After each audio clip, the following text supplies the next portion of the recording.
You're watching How Leap. Let's disable the control center from your iPhone lock screen now. Open the Settings app on your iPhone and scroll down to tap Face ID and Passcode. You will need to enter your device passcode to proceed.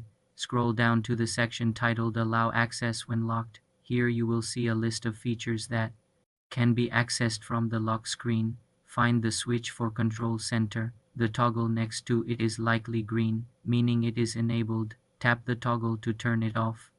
It will turn gray. This action immediately disables access to the control center from your lock screen. Now, when your iPhone is locked, swiping down from the top right corner will no longer open the control center, adding a layer of security by preventing quick access to settings like Wi-Fi, Bluetooth, and flashlight without unlocking.